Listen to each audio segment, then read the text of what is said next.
사랑하는 세상의 빛 동강교회 성도 여러분, 오늘은 주님의 날입니다. 우리 주님께서 사망 권세 이기시고 부활하신 이 주님의 날, 저희들은 주님 앞에 모였습니다.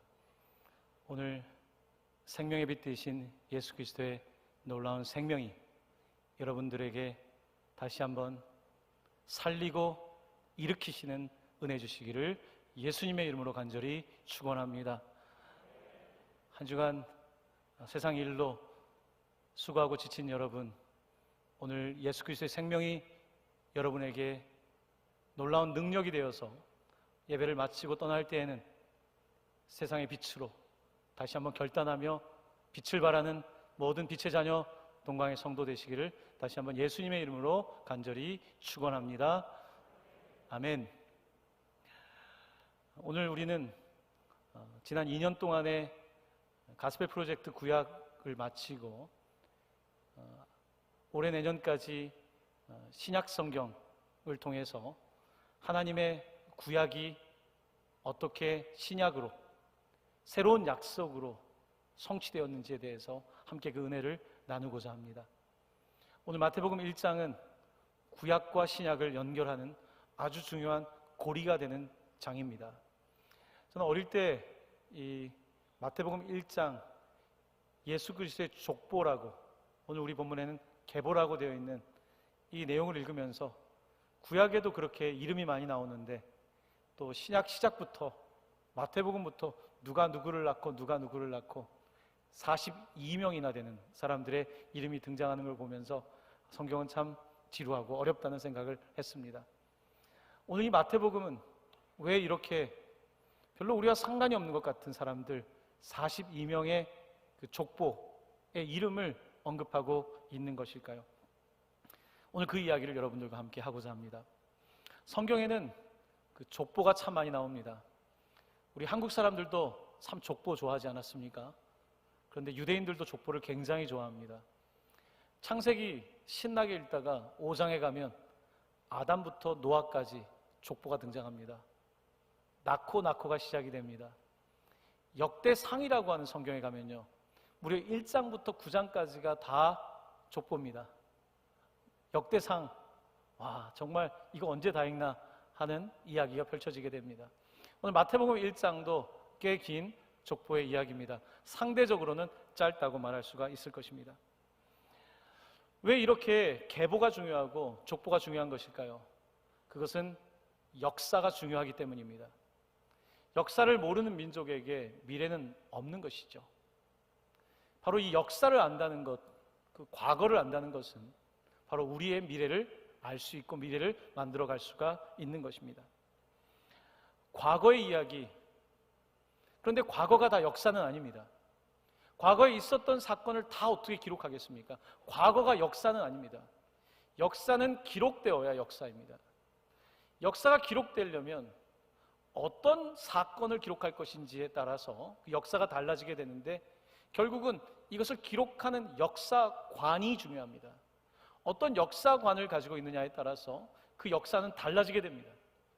일제시대를 어떤 역사관을 가지고 바라볼 것인가에 따라서 역사는 완전히 달라지게 되어 있는 것입니다.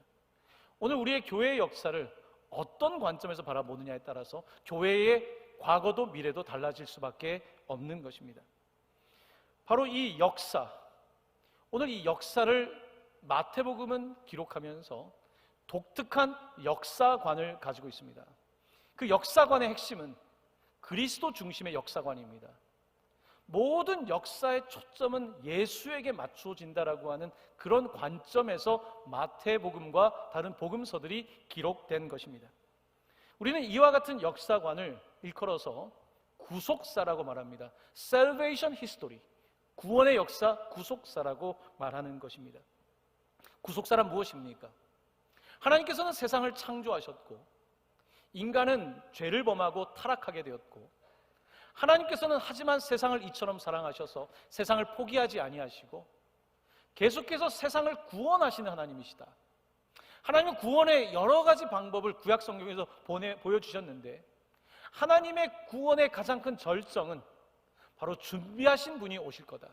성경은 그를 메시아라고, 기름 부음 받은 자라고, 또한 헬라 성경에서는 그것을 크리스토스, 우리말로는 그리스도라고 부르는 것입니다.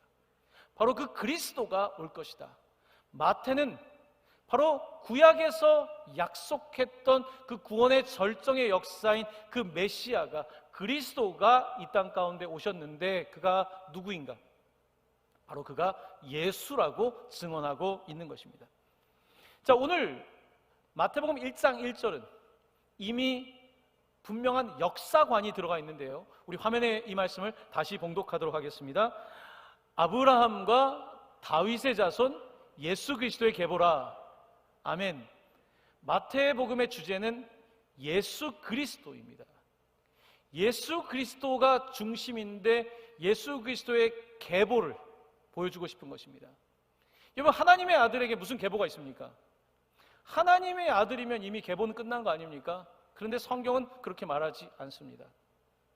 하나님의 아들이 그냥 딱 나타난 것이 아니라 하나님의 아들이 42대에 걸쳐서, 물론 42대보다 더 많죠, 그 대에 걸쳐서 역사 속으로 인간의 몸을 입고 오셨다는 것을 주장하고 있는 것입니다. 왜 하나님께서는 이 아들을 이 땅 가운데에 인간의 몸으로 보내주신 것일까요? 오늘 특별히 본문 가운데에 아브라함과 다윗의 자손이라는 표현이 있습니다. 여러분, 어떻게 하나님의 아들이 아브라함과 다윗의 자손이겠습니까? 하지만 성경은 아브라함과 다윗의 자손, 인간의 몸을 입고 오신 예수 그리스도를 통하여서 모든 죄를 범한 인간이 구원받는다는 소식을 우리에게 전해주고 있고, 특별히 그 많은 사람들 중에서, 구약 성경에 있는 그 수많은 사람들 이름 중에서 두 사람의 이름을 언급하고 있는데 아브라함과 다윗입니다. 특별히 하나님께서는 아브라함과 다윗에게 장차올 메시아 그리스도에 관한 분명한 계시의 말씀을 주셨습니다. 먼저 아브라함에게 주신 계시의 말씀을 함께 읽어보도록 하겠습니다. 창세기 22장 17절 18절 말씀 함께 봉독합니다. 내가 내게 큰 복을 주고 내 씨가 크게 번성하여 하늘의 별과 같고 바닷가의 모래와 같게 하리니 내 씨가 그 대적의 성문을 차지하리라. 또 내 씨로 말미암아 천하 만민이 복을 받으리니 이는 내가 나의 말을 준행하였음이니라 하셨다 하니라. 아멘. 자, 오늘 본문 말씀에는 씨라는 표현이 있습니다. 씨들이 아니라 씨입니다. 단수형을 쓰고 있습니다. 아브라함에게도 자식이 많이 있지 않습니까? 그런데 여기서 말하는 이 씨는 단순히 이삭이 아닙니다. 그가 100세 때 낳았던 이삭이 아니라 이 씨는 천하 만민이 복을 얻는, 천하 만민이, 한 민족의 씨가 아니라 천하 만민이 복을 받는 놀라운 보내심을 받은 메시아를 주시겠다고 말씀하고 있는 것입니다. 하나님께서는 아브라함에게 단순히 그 당대뿐만 아니라 구속사적인 하나님의 구원의 역사 속에서 반드시 그 씨가 이 땅 가운데 올 것이고 그 씨를 통하여서 모든 사람들이 구원을 받고 영광을 얻게 될 것을 말씀하고 있는 것입니다. 아브라함은 이것을 믿었다고 말씀하고 있습니다. 그는 바랄 수 없는 중에 믿었다라고 말씀하고 있고, 그 아브라함의 그 믿음을 통하여서 믿음의 자손인 예수 그리스도가 오시게 되었다고 말씀하고 있는 것입니다. 자, 두 번째 언급되고 있는 다윗에게 주신 계시의 약속의 말씀입니다. 사무엘하 7장 12절 13절입니다. 함께 읽겠습니다. 내 수완이 차서 내 조상들과 함께 누울 때에 내가 내 몸에서 날 내 씨를 내 뒤에 세워 그의 나라를 견고하게 하리라. 그는 내 이름을 위하여 집을 건축할 것이요 나는 그의 나라 왕위를 영원히 견고하게 하리라. 아멘. 두 번째는 다윗에게 주신 씨에 대한 또 말씀입니다. 아브라함에게도 씨를 주신다고 하셨습니다. 다윗에게도 씨를 주신다고 말씀하셨습니다. 그 씨는 인간적으로 그저 유대의 어떤 왕들의 역사로 따진다면 솔로몬인가 보다라고 생각할 수 있겠지만 그 씨는 솔로몬이 아닙니다. 그 씨는 영원한 나라를 말하고 있습니다. 솔로몬의 나라는 영원하지 못했습니다. 그 이후에 나라가 두동강이 나고 말았습니다. 영원한 씨를 주시겠다, 바로 장차 오실 메시아에 관하여 말씀하고 있는 것입니다. 하나님은 다윗에게 계시하셨고 그 메시아가 이 땅 가운데 오실 것이라고 예언하셨던 것입니다. 그뿐만 아니라 많은 선지자들이, 이사야와 같은 사람들이 예언했던 것입니다. 반드시 메시아 기름 부은 자가 올 것이다. 오늘 마태는 그 메시아를 증언하고 있는 것입니다. 구약 성경에서 말했던 메시아, 히브리 말로 메시아가 예수님이 오던 당시에는 로마 시대가 되어 있었고 헬라어, 그리스어를 사용하고 있었습니다. 그때는 크리스토스, 바로 메시아 크리스토스가 이 땅 가운데에 다윗과 아브라함의 자손으로 오셨다. 그리고 그가 만민을 구원하실 것이다. 만민이 그를 통하여 복을 받을 것이다 라고 선포하고 있고, 바로 그 예수를 우리가 보았습니다. 그를 보았습니다. 우리는 그에 대하여 증언하고자 합니다. 바로 이것이 마태, 마가, 누가, 요한복음이 오늘 우리에게 전하고자 하는 것입니다. 오늘 마태복음 1장은 이 구약의 긴 역사와 다시 시작하는 신약의 역사를 잇는 그 가운데 링크로 존재하고 있습니다. 그 역사 속에 놀라운 분이 태어나셨는데 오늘 1장 16절입니다. 함께 이 말씀을 봉독합니다. 야곱은 마리아의 남편 요셉을 낳았으니 마리아에게서 그리스도라 칭하는 예수가 나시니라. 아멘. 여러분 보십시오. 그리스도라 칭하는, 사람들은 이 표현이 익숙하지 않은 거예요. 그리스도라 칭하는, 바로 우리에게 기름 부은 그 메시아 그리스도라 칭하는 예수가 나셨다라고 고백하고 있는 것입니다. 오늘 본문은 우리에게 말하고 싶은 것이 있습니다. 아브라함과 다윗을 말하고 싶은 것입니다. 그 수많은 역사의 수천 년 가운데 수많은 사람들보다 하나님을 믿었던, 하나님의 약속을 믿었던, 프라미스 키퍼, 약속을 지키시는 하나님을 믿고 그에 대한 것을 증언하며 살아갔던 아브라함과 다윗을 이야기하고 있고, 그를 통하여 예수가 오셨음을 증거하고 있는 것입니다. 오늘 마태복음을 읽으면서 지루한 족보가 아니라 우리는 왜 이 족보가 기록되었는지에 대해서 다시 한번 생각해 보아야 합니다. 성경은 역사를 강조합니다. 기독교는 역사 종교입니다. 세상의 대부분의 종교는 신화 종교입니다. 신화 종교는 뭡니까? 그냥 신화적인 이야기, 그러니까 지어낸 허구의 이야기가 가득합니다. 그래서 천상에 이런 신들이 있다, 이게 신화적인 이야기입니다. 로마, 그리스 신화야. 힌두교, 불교에 있는 수많은 신화들, 이게 신화의 이야기인 거예요. 종교의 핵심은 신화라고 말하기도 합니다. 하지만 기독교는 다릅니다.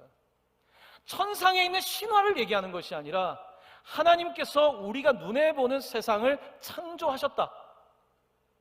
하나님의 형상대로 지은 사람들이 역사 속에서 죄를 범하였다. 하나님은 이 세상을 사랑하셔서 세상을 구원하기를 원하신다. 하나님은 우리를 구원하기 위하여서 하나님의 사랑을 보여주셨다. 그 사랑은 바로 독생자 예수 그리스도, 말씀이 육신이 되어 오신 예수 그리스도께서 우리를 구원하신다. 바로 이와 같은 내용을 말하기 위해서 오늘 우리에게 이 족보를 말하는 것입니다. 바로 인간의 이 악한 역사 속에 오신 예수 그리스도, 바로 그 역사를 구원하기 위해서 예수가 오셨다는 것을 말씀하고 있는 것입니다. 여러분, 초대교회에 이단 사상 가운데 상당히 인기가 있었던 이단 사상이 있었습니다. 요즘도 이단 사상이 많지만요, 도세티즘이라고 하는 이단 사상이 있었습니다. 이들은 예수님을 몸으로 오신 분이 아니라 유령으로 존재했다라고 믿었던 사람들입니다. 화면에 보시면 도세티즘이라고 써 있지 않습니까? 옆에 있는 두 사람은 몸으로 십자가에 매달렸지만 예수는 몸이 아니라 유령으로 존재했다라고 하는 믿음을 가졌던 사람들입니다. 왜 그럴까요? 여러분, 신이 인간의 몸을 입었다는 것 자체가 사람들이 납득하기가 어려운 것입니다. 그렇기 때문에 이 기독교는 사람들에게 많이 부딪히는 거예요. 그냥 종교라 그러면 그냥 뭔가 기복적인 것을 이야기하지만 기독교의 복음은 예수가, 하나님의 아들이 인간의 몸을 입고 왔다는 겁니다. 그가 유령으로 존재한 것이 아닙니다. 그는 몸을 입고 마리아를 통하여 태어나셨고, 우리와 똑같이 먹고 마시셨고, 우리처럼 눈물을 흘리셨고, 또한 우리를 위하여 십자가에 그 몸으로 찢기셨고, 또한 그는 새로운 몸으로 부활의 첫 번째 열매로서 부활하셨다. 바로 이 몸을, 이 영혼과 몸의 구원을 믿는 것입니다. 우리가 예수님을 믿는다는 것은요, 그냥 막연하게 영혼의 문제만을 이야기하는 것이 아니라 실체를 믿는 것입니다. 예수는 우리의 영혼과 몸을 구원하시는 분이고, 예수님은 구체적으로 여러분의 가정을 구원하시는 분이고, 예수님은 구체적으로 여러분의 직장과 우리의 사회와 우리의 역사를 구원하는 분이다. 이것을 고백하는 것이 기독교 신앙입니다. 우리는 신화적인 종교를 믿지 않습니다. 분명하게 역사 가운데 오신 예수 그리스도를 믿고, 지금 현재 우리가 살아가는 이 역사도 하나님의 구속사 안에서, 하나님의 구원의 역사 속에서 진행되고 있고, 그 예수 그리스도께서 다시 오실 것이라는 것을 믿는 것입니다. 바로 이것이 역사적인 특징을 가지고 있는 기독교의 특징입니다. 자, 그래서 오늘 우리도 사도신경으로 늘 신앙 고백을 하지만, 잘 보시면 성령으로 잉태되어 동정녀 마리아에게 구체적인 사람을 언급하고 있어요. 마리아에게서 나시고, 역사적으로 존재했던 본디오 빌라도에게 고난을 받으셨고, 십자가에 못 박혀 죽으셨고, 또 마지막에는 몸의 부활과 영생을 믿습니다. 우리는 이렇게 고백합니다. 그냥 영혼의 구원을 믿는 것만이 아니라 우리의 전인적인 구원을 믿고 있는 것입니다. 인간의 구원뿐만 아니라 이 모든 창조된 세계, 피조물의 세계의 구원을 믿는 것입니다. 바로 이것이 우리가 믿는 신앙입니다. 그래서 오늘 성경은 그 역사 속에 예수님이 오셨음을 강조하고 있는 것입니다. 그냥 갑자기 신이 인간으로 딱 태어난 것이 아닙니다. 그 역사 속에 인간의 모습과 똑같이 그가 오셔서 우리와 똑같은 삶을 사셨고, 우리의 죄 가운데 똑같은 삶을 거니시면서 우리를 위해 돌아가셨고, 우리를 위하여 부활하셨고, 그가 우리를 위하여 다시 오실 것이다. 이 고백을 하는 것입니다. 바로 예수님의 인성을 믿는 것입니다. 초대교회 많은 이단들 가운데서 예수님의 인성을 믿지 않는 사람들이 참 많았습니다. 그냥 예수님은 유령이었다는 것입니다. 예수님은 발자국이 없다는 거예요. 유령이니까.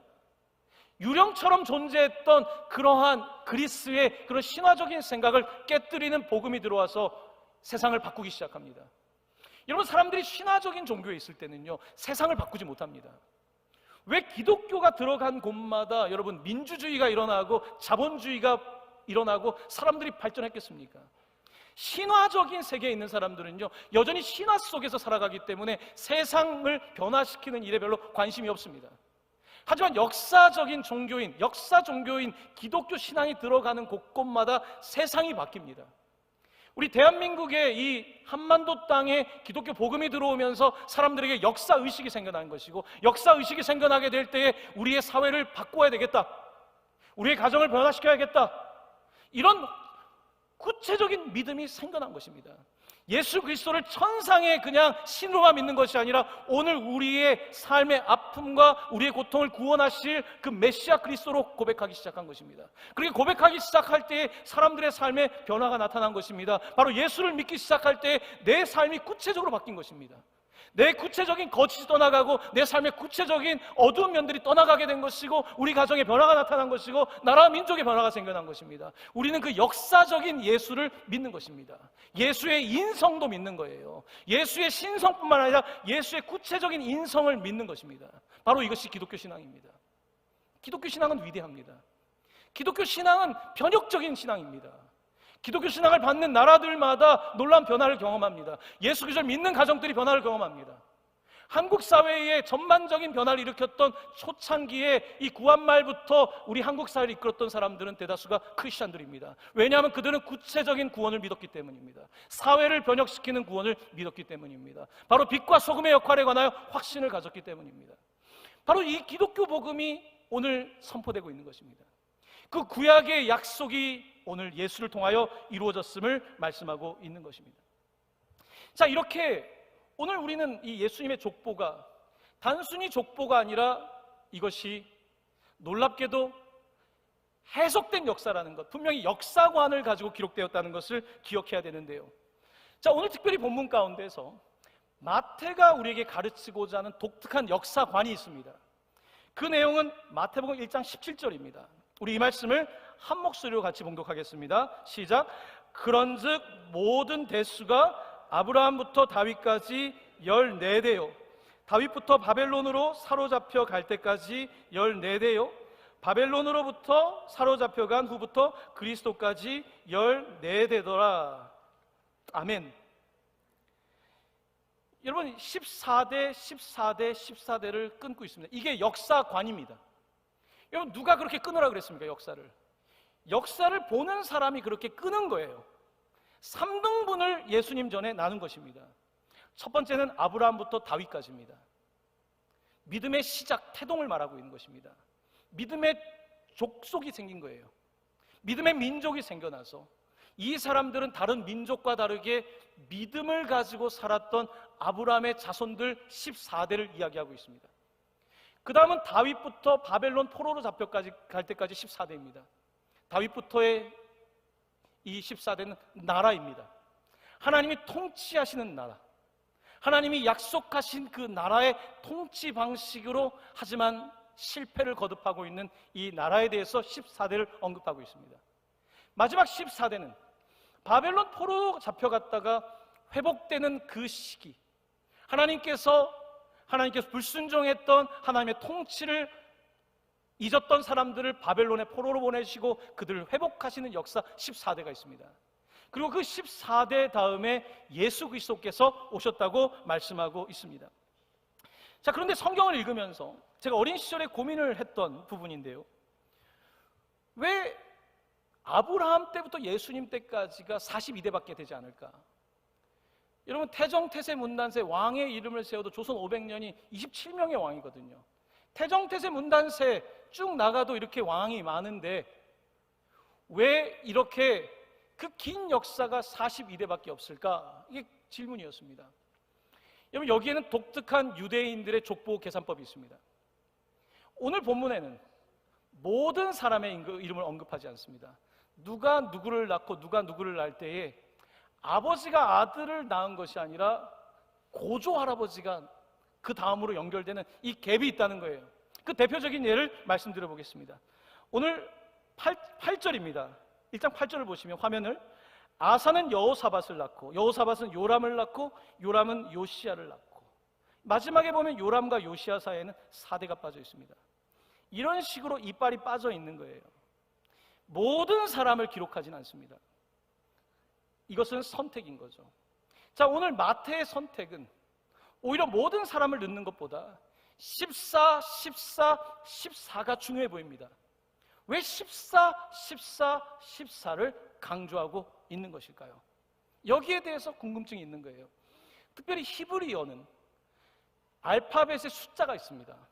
그래서 이것을 더하면 어떤 숫자가 나와요. 그래서 얼마 전에 바이블 코드란 책이 나오지 않았습니까? 성경에 있는 히브리어를 가지고 코드를 계산해 보는 형태입니다. 자, 오늘 왜 마태는 어떤 사람들의 이름은 빠뜨리면서 14, 14, 14라고 기록하고 있는 것일까? 여러분, 왜 그럴 것 같습니까? 14는 다시 어떤 조합일까요? 14는 7이 2번 있는 것입니다. 또 다른 14도 7이 2번 있는 것이고, 또 다른 14도 7이 2번 있는 것이고, 결국은 7 곱하기 6, 42가 되는 것입니다. 여러분, 여기서 우리는 성경에 나와 있는 숫자에 대해서 생각해 볼 필요가 있습니다. 성경에 등장하고 있는 이 6이란 숫자, 7이 6번 반복되고 있다는 것은 아직 7이 7번 반복된 것은 아닙니다. 6은 7이 아닌, 완전하지 않은 인간의 어떤 역사를 뜻할 때 6을 사용합니다. 인간의 능력을 사용할 때 6을 말합니다.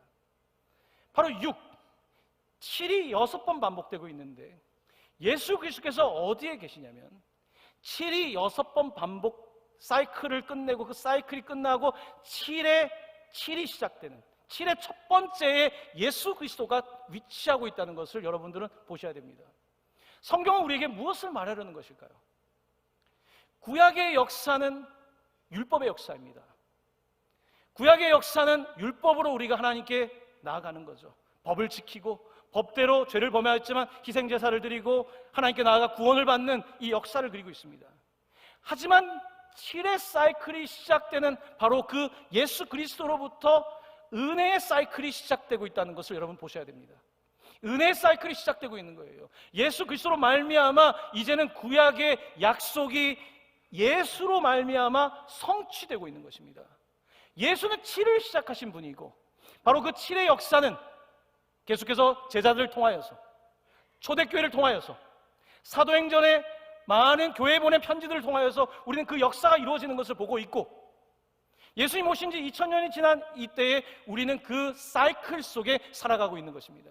우리는 신약 시대를 살고 있는 것입니다. 하나님의 약속이 예수를 통하여 성취되었고 그 약속의 성취를 세상에 선포하는 교회로서의 삶을 살아가는 바로 그 세븐 사이클, 7번째 사이클을 살아가고 있는 것입니다. 자, 그렇습니다. 오늘 본문은 우리 가운데에 이와 같은 독특한 역사적 관점을 말하고 있는 것입니다. 그냥 쓴 것이 아닙니다. 그냥 과거를 기록한 것이 아니라 독특한 구원에 대한 어떤 관점을 가지고 이것을 기록하고 있다는 사실을 여러분들은 보셔야 되는 것입니다. 그렇습니다. 오늘 본문을 통해서 성경은 우리에게 무슨 말을 합니까? 작년까지 구약을 배우고 이제 신약을 시작하는 우리들에게 하나님은 무슨 말씀을 하십니까? 하나님께서는 약속을 이루시는 프라미스 키퍼라는 말씀을 하고 있는 것입니다. 우리 주님께서는 애타게 이 땅의 구원을 위하여서 지금 역사를 이끌고 계신 것입니다. 그 역사가 사이클이 계속해서 진행되었고 이제 예수를 통하여서 새로운 역사가 진행되고 있음을 우리에게 선포하고 있는 것입니다. 그리고 그 역사를 믿는 사람, 하나님의 약속을 믿는 사람들을 통하여서 그 약속이 이루어지고 있음을 우리에게 분명하게 보여주고 있는 것입니다. 요한복음에 보면 예수님께서 첫 번째 행하셨던 그 기적이 있습니다.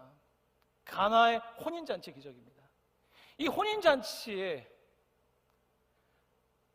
포도주를 마시고 있는데 포도주가 떨어졌습니다. 근데 그 앞에 보면 정결 예식을 위하여서 물 항아리 6개가 있었다고 말씀하고 있습니다. 물 항아리에 물은 있었습니다. 6개의 항아리가 있었다고 말합니다. 하지만 그 물 항아리는 그냥 물이었습니다. 하지만 예수님께서 말씀하실 때에 그 물이 변하여, 육이 변하여 포도주가 바뀌는 이 변화의 역사가 나타납니다. 요한은 이 사건을 예수님의 첫 번째 표적이라고 말하고 있는 것입니다. 성경은 우리에게 무슨 이야기를 합니까? 우리의 삶은 어쩌면 내 힘으로는 육입니다. 내 힘으로는 육이에요. 하지만 7의 역사인 은혜의 역사, 구원의 역사, 구약을 넘어서는 신약의 역사를 우리에게 말씀하고 보여주고 있는 것입니다. 요한계시록은 짐승의 표는 666이라고 말합니다. 6이 반복된다고 해서 7이 될 수는 없습니다. 무한 반복된다고 해서 7이 될 수 있는 것은 아닙니다. 성경은 우리에게 바로 그 예수 그리스도에 관하여 증언하고 있고 그 우리의 온전하시고 우리에게 오직 유일하신 메시아이신 그리스도를 우리가 받아들이게 될 때 우리도 예수 그리스도의 족보 안에 들어가는 사람들이 된다는 것을 강조하고 또 강조하고 있는 것입니다. 오늘 우리가 구원을 받는 것은 구약의 율법이 아니라 그 예수 그리스도 시작되는 그 지점부터 예수를 믿고 내가 예수를 주로 고백하게 될 때에 나도 구원받고 바로 하나님의 생명책에 기록되는 존재가 된다는 것을 우리에게 가르치고 있는 것입니다. 사랑하는 성도 여러분, 여러분의 인생을 돌아보십시오. 여러분은 언제 인생이 변화되었습니까? 언제의 시점에서 여러분의 삶이 물이 변하여 포도주가 된 것 같습니까? 과연 언제? 성경은 우리에게 가르치고 있습니다. 그 예수님의 그 물 같았던 인생들이 예수를 믿고 예수의 십자가를 성령을 받고 나서 믿게 될 때에 그들의 삶이 포도주로 바뀌지 않습니까? 베드로의 삶이 물에서 포도주가 되지 않습니까? 사도 바울의 삶이 물에서 포도주로 바뀌지 않습니까? 6에서 7로 넘어가는 이 사이클이 넘어가지 않습니까? 바로 이것이 믿음입니다. 근데 많은 사람들은 족보를 봅니다. 족보를 보면서 누가 누구를 낳고 누가 누구를 낳고, 여러분 하지만 그 족보에는 생명이 없습니다. 생명이 없어요. 그냥 족보를 읽는 것입니다. 하지만 오늘 본문에는 생명을 말하고 있는 것입니다. 예수 그리스도께서 이 땅 가운데 생명으로 오셔서 오늘 우리에게 새 생명 주셨음을 분명하게 선포하고 있는 것입니다. 오늘 이렇게 마태복음에는 분명한 구속사적인 역사관이 들어가 있는데요, 그 역사관을 조금 더 깊이 들어가서 본다면 오늘 마태복음에 42세대 가운데 독특하게도 4명의 여자분들의 이름이 담겨 있습니다. 유다의 며느리였던 다말, 그리고 여호수아가 여리고성을 함락하려고 했을 때 기생 라합, 그리고 남편을 잃고 어머니 나오미와 함께 베들레헴으로 돌아왔던 룻, 그리고 억울하게 남편이 살인을 당하고 또한 강간을 경험했던 우리아의 아내 밧세바, 다윗의 부인이죠. 이 4사람의 이름이 기록되어 있습니다. 마태복음을 읽으면서 이 4 여인의 공통점이 있다는 사실을 아셔야 됩니다. 네 여인의 공통점은 뭘까요? 이들은 모두 이방 여자라는 것입니다. 학자들은 마태복음이 가장 유대교 색채가 강한 책이라고 말합니다. 왜냐하면 유대교 족보를 읽는 것 같거든요. 그런데 놀랍게도 성경은 유대교 족보가 아닙니다. 4명의 이방 여인들의 이름을 기록하고 있습니다. 무슨 이야기입니까? 하나님의 구원이 이스라엘뿐만 아니라 이방에도 진행되고 있음을 성경은 우리에게 말씀하고 있는 것입니다. 이 여인들의 또 다른 공통점이 있습니다. 이 4명의 여인은 도무지 치를 경험할 수 없는, 구원을 경험할 수 없는 절박한 상황에 있었던 사람들입니다. 내 힘으로는 도무지 인생을 헤쳐나갈 수 없었던 그 사람들이 바로 우리 주님의 역사 속에 기록이 되어 있는 것입니다. 마태는 그들의 이름을 넣은 거예요. 한 명의 이름도 거저 넣지 않습니다. 어떤 역사가도 그냥 넣지 않습니다. 이것은 분명한 성경의 구원의 역사관을 가지고 이들의 이름이 기록되었다고 밖에는 볼 수가 없는 것입니다. 자, 오늘 본문을 통하여서 성경은 우리에게 말씀하고 있습니다. 인간의 역사 속에 우리 주님이 오셨다는 것입니다. 인간의 역사 속에, 육의 역사 속에, 우리의 제한된 역사 속에, 내가 아무리 노력해도 구원받을 수 없는, 죽을 수밖에 없는 역사 속에 예수님께서 7번째 새로운 시대의 문을 여셨다는 것입니다. 예수님께서 이 땅에 오셔서 이 4명의 여인처럼 이름도 없고 이방 여인이고 아무것도 할 수 없는 그 인생에 찾아오셔서 주님께서 물을 변하여 포도주가 바뀐 것처럼 그런 역사를 여셨다는 것입니다. 오늘 본문은 우리에게 가르치고 있는 것입니다. 여러분도 이 말씀을 듣고, 여러분도 이 증언을 듣고 예수를 믿는다면, 하나님의 약속을 믿는다면 여러분의 삶도 구원받을 것입니다. 여러분의 삶에도 새로운 변화가 나타날 것입니다. 여러분의 삶에 기적이 일어날 것입니다. 여러분에게도 생명이 나타날 것입니다. 오늘 말씀은 그 증언을 하고 싶은 거예요. 그 성경의 역사 속에 그 증언을 통하여서 오늘 이 말씀을 듣고 있는 독자 여러분, 이 말씀을 읽고 있는 독자 여러분, 예수님께서 여러분을 구원하신 것입니다. 예수님께서 여러분을 살리시는 것입니다. 여러분은 예수를 믿을 때 살 수 있는 것입니다. 그 생명이 오늘 이 자리에 있는 것입니다. 오늘 이 말씀을 우리에게 주고 싶은 것입니다. 할렐루야. 오늘 우리는 이 놀라운 하나님의 구원에 관한 이 지루해 보이는 족보 속에 등장하고 있는 이 놀라운 비밀을 함께 바라보고 있는 것입니다. 그렇습니다. 오늘 본문 말씀은 이렇게 굉장히 유대적인 색채가 강한 예수님의 족보 이야기인 것 같지만요, 사이사이에 이방인들을 향한, 또한 병자와 죄인들과 아픈 사람들을 위해서 하나님께서 어떻게 하셨는지, 예수가 어떻게 하셨는지 그 이야기들로 이제 마태복음과 모든 복음서는 넘쳐나게 될 것입니다. 마태복음은 여기에서 끝나지 않습니다. 마태복음 1장에서 우리가 마지막 마태복음 28장의 18절에서 20절까지 마지막 구절을 함께 보도록 하겠습니다. 마지막 말씀입니다. 예수께서 나와 말씀하여 이르시되 하늘과 땅의 모든 권세를 내게 주셨으니, 그 다음은 함께 읽겠습니다. 그러므로 너희는 가서 모든 민족을 제자로 삼아 아버지와 아들과 성령의 이름으로 세례를 베풀고 내가 너희에게 분부한 모든 것을 가르쳐 지키게 하라.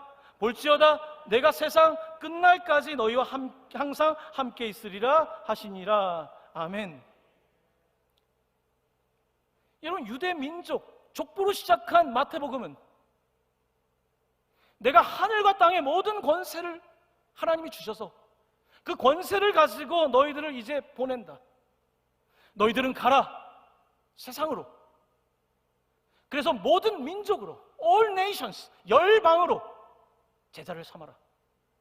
유대인들을 위한 복음을 넘어서서 마치 4명의 이방 여인들이 구원을 받은 것처럼 내 이름으로 세상에 나아가서 모든 민족을 제자로 삼아라. 그리고 성부, 성자, 성령의 이름으로 세례를 베풀어라. 여기에는 구원의 역사가 담겨 있는 것입니다. 성부 하나님께서 우리를 구원하기 위하여서 그 마음을 가지시고 이 모든 계획을 가지고 계시고, 성자 하나님께서, 예수 그리스도께서 이 땅 가운데 구원자로 오셨고, 그 예수를 보지 못한 우리들이 예수를 믿도록 하기 위해서 예수의 영이신 성령께서 오셔서 그 예수와 성부 하나님에 대하여 증언하게 되고, 이 구속사에 대하여 증언하게 될 때에 우리의 눈이 열리게 되고, 그 다음에 믿음을 얻게 되는 것입니다. 바로 세례를 받게 되는 것입니다. 성부와 성자와 성령의 이름으로 세례를 베풀고, 내가 너희들에게 분부한 이 성경대로, 약속대로 진행되는 이 모든 것들을 가르치고 그들로 하여금 지키게 해라. 내가 세상 끝날까지 하나님의 역사의 사이클이 끝날 때까지 내가 너희들과 항상 함께 하실 것이다. 할렐루야. 하나님께서는 오늘 그렇게 마태복음에서 말씀하고 있는 것입니다. 오늘 이 마지막 말씀을 영어로는 Great Commission이라고 부릅니다. 미션, 선교, Commissioning, 선교를 보낸다는 뜻입니다. 오늘 마태복음은 예수님의 그 족보로부터, 아브라함으로부터 시작된 그 족보로 예수님께서 오셨고, 새로운 역사를, 새 창조의 역사를 시작하시는 예수 그리스도를 통하여서 이제 제자들을 이제 보내시는, 그들을 사도로 보내시는, 세상으로 보내셔서 그 놀라운 새로운 창조의 역사가, 새로운 구원의 역사가 펼쳐질 수 있도록 그들을 보내시는 말씀으로 끝을 맺고 있는 것입니다. 오늘 이 마태복음의 구조를 바라보면서 우리는 깨닫게 됩니다. 그리고 감사의 고백을 드리게 됩니다. 오 주님, 오 주님, 저는 아무리 살아도 저는 스스로 구원할 수 있는 사람이 아닙니다. 지금까지 노력도 해봤고 열심도 내어봤습니다. 하지만 내 힘으로 내가 구원할 수 없음을 깨닫게 됩니다.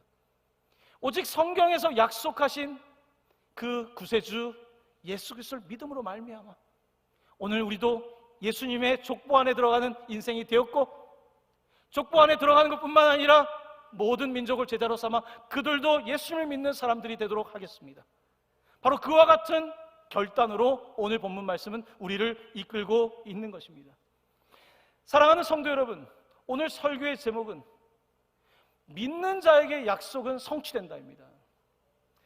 여러분, 약속은 오직 믿는 자를 통하여 성취됩니다.